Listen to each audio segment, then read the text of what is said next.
You know, I'm a bit of a film reviewer myself. Spider-Man.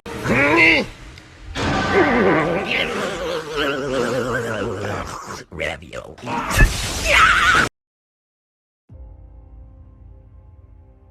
Well, hello, Internet. I am back today to talk about something that I have yet to discuss on my channel outside of the hot takes reviews that I've done, which is Marvel movies. And I'm going to be talking specifically today about Spider-Man No Way Home, directed by Jon Watts. I haven't really discussed much superhero content on my channel other than the exceptional jab at the Disney Corporation, who, as I've said before, I have a fondness for. I really love Disney. I enjoy going to their amusement park. I like their films quite a bit. And I do enjoy comic book movies, despite the fact that Marvel has essentially created this monopoly in the film industry. They're the only ones who could shell these types of films out and make the kind of revenue that they're making. DC has tried to compete. They've had a couple success stories, but for the most part, nothing near the success that Marvel has made with their films. One of the issues that I have with Marvel as a whole is a lot of their movies feel formulaic, and it gets tiresome after a while to watch the same content over and over again. And what I really get irritated with Marvel is that most of their films feel like build up to the next thing, especially before Endgame. And all the films with each of the Avengers characters were being built on.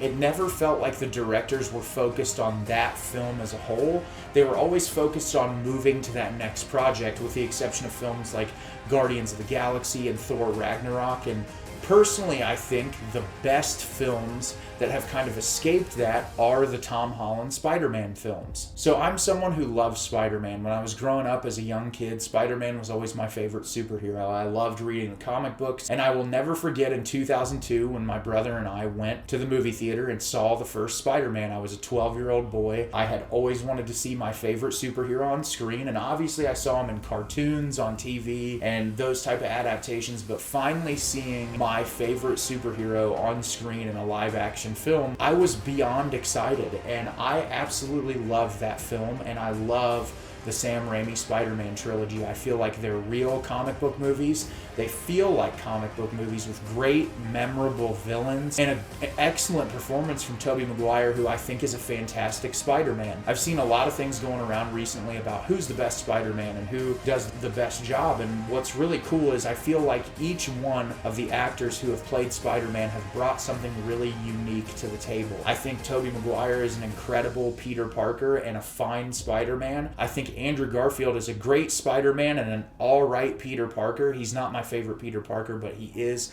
a fantastic Spider-Man, and I think Tom Holland is an incredible blend of both, and I think he really hits the nail on the head. He's one of my favorite people who has portrayed the character, and I've seen all of these films in the theater, from the original Spider-Mans to the Amazing Spider-Man films with Andrew Garfield, and I was cautiously optimistic about this because Marvel has its films that I'm just kind of like, okay, I see it in the theater and I enjoy myself, and I leave and I don't really get much out of it. But the Spider-Man films with Tom Holland, I have genuinely enjoyed both of them, and I thought they've been excellent films that have been really well directed. They've had great performances, fun villains, and just this feel that none of the other films in the Marvel universe have given me. And this movie was fantastic. It was probably the most fun I've had at the theater all year long. It'll definitely make probably my top 10 list of films of the year, and it is just absolutely fantastic. I'm really glad it exists. So Spider-Man No Way Home follows up Tom Holland's Spider-Man character after the events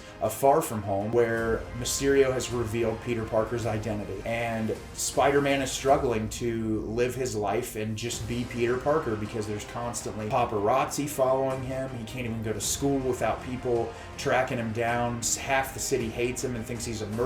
Half the city thinks he's the most wonderful person, and just trying to continue on his friendship and relationship with MJ, and then just his trying to lead a normal life because he's a kid. He gets really fed up with it, so he decides to go see Doctor Strange, played by Benedict Cumberbatch, asks him to reverse everyone knowing that he is Spider-Man. Amidst doing so, he screws up the spell because Tom Holland is interfering with what Doctor Strange is trying to do. Through doing that, he starts to send in villains from other universes, and that is Spider-Man No Way Home. So I am going to get into spoilers here in a few minutes, but first first, I just want to give my general thoughts to people who haven't seen it yet. I really loved this movie. It's probably one of my favorite superhero movies in the past 5 or 6 years, if not more. I think that it's a movie that definitely uses nostalgia to its advantage, but it does so in a way that doesn't feel ham-fisted and sloppy. All of the things that are incorporated, obviously in the trailer you see Willem Dafoe's Green Goblin shows up, and Alfred Molina as Doc Ock shows up. You have Jamie Foxx as Electro, and all of these characters we've seen in the other Spider-Man films. You'd think that because they're just shoehorning them in that it would be stereotypical Marvel, but what's great is these actors, especially Willem Dafoe, who in my opinion, next to Zendaya as MJ, steals the show. Willem Dafoe gives it his all. It's like he never stopped playing Green Goblin, and he is fucking incredible. Watching him on screen, just the way he's able to shift his personality from friendly, charming spirit who then can turn so evil and manipulative and awful. And it's fantastic to watch him do it again, because the original Sam Raimi Spider-Man, Green Goblin is one of my favorite parts of that film, and he is phenomenal. Alfred Molina too, and the dynamic between his character being tortured because of this machine that's been put on his body. Spider-Man doesn't want Doctor Strange to send these people back, because when they're taken into our reality, they're taken from the moment they're about to die, and he wants to try to fix them and get them back to normal. That dynamic of him knowing that these people are evil and that they're capable of horrible things, Spider-Man being the person that he is, Peter Parker being the person that he is, wanting to make these people better. And that dynamic is so great. And to watch characters like Alfred Molina as Dr. Octopus flip his personalities, it's just fantastic. Marissa Tomei as Aunt May is fantastic as usual. She gives an incredible performance in this movie. Tom Holland is great as Spider-Man as usual. He really does a great job of just showing what it would be like to be a kid in this scenario, and I think he's hilarious, charming. He is a fantastic Spider-Man. But really, in my opinion, who steals the show is Zendaya as MJ. Zendaya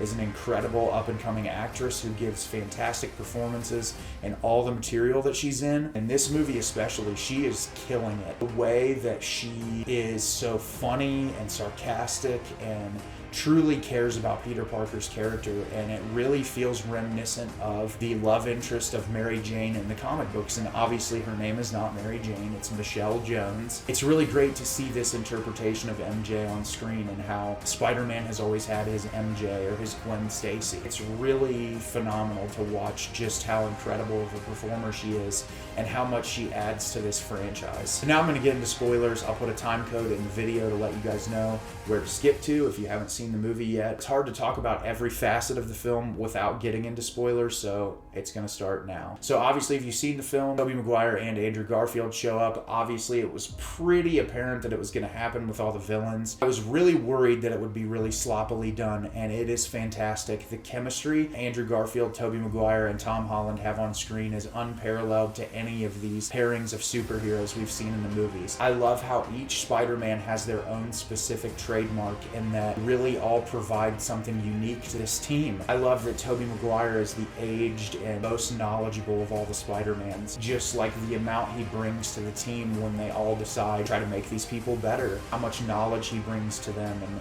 seeing what he's been through, and then these really incredibly emotional conversations that they have with each other about the people that they've lost. Tom Holland is new to this. He hasn't experienced what Tobey Maguire has, and he really hasn't experienced what Andrew Garfield's gone through. Watching the two of them sort of build him up and let him know that they've been through what he's been through, because in their universes, they're all the same. One of my favorite scenes in the whole movie is when MJ falls off of the bridge and Andrew Garfield catches her, and just like the pain and relief in his eyes because he lost Gwen that way. And just Andrew Garfield's performance in this is phenomenal. He is incredible. He was one of my favorite Spider-Mans in the whole film, which I never would have expected, because his films are not my favorite in the franchise. I think he's a fun Spider-Man. He's got great quips. He is really sarcastic like he was in the comic books. It's a little too like handsome skater boy type as Peter Parker that it's like difficult for me to be fully invested in him as Peter Parker comparatively to him as Spider-Man. But in this movie, I just love the way that he is presented. And I've heard some rumors about Sony giving him another movie, and I'm all for it. I would love to watch him get another film. I would love to see an adult Tobey Maguire Spider-Man film. I think it would be amazing. I think these people play off of each other so incredibly well. When Tobey Maguire has to go tete-a-tete with Alfred Molina again, and he shows up, it's just so cool. And the callback lines that they use, it just made me feel like a kid again. And sometimes when you go to the movies, the best feeling in the world is to go and just feel like a kid and to be that excited. And Marvel did a really great thing by pairing up with Sony and allowing themselves to get all of the properties together and to build this franchise up into something that is spectacular. I think this movie is better than any of the Avengers films. I like it more than any of the crossover movies that have existed, and it's one that I see myself revisiting over and over again. So that's my thoughts on Spider-Man No Way Home. I thought it was a fantastic film. I cannot wait to see where this franchise goes. Third act of this movie leaves things in a really interesting state, and I'm looking forward to see where they take it. And I'm sure that it is going to be fantastic, and I hope that Tom Holland continues to do it, and I hope they give these gentlemen the ability to all be on screen again, because oh my god, it was so much fucking fun to watch. So have you guys seen Spider-Man No Way Home yet? Did you love it? Did you hate it? Leave me a comment down below and let me know what you thought. I thought this movie was incredible. It is such a fun and entertaining film that I was so excited to see, and I'm glad I ended up loving it as much as I did, because Spider-Man is a character that's very near and dear to my heart, and I was glad to see him portrayed in such a fun way again. As always, if you could like the video, subscribe to the channel, helps me out a lot, lets me know the type of content you're looking for. I've always got new content coming in the future. I've got at least a couple videos a week coming out for you guys, and I can't wait to get more out there. As always, Internet, thanks so much for watching, and have a great rest of your day.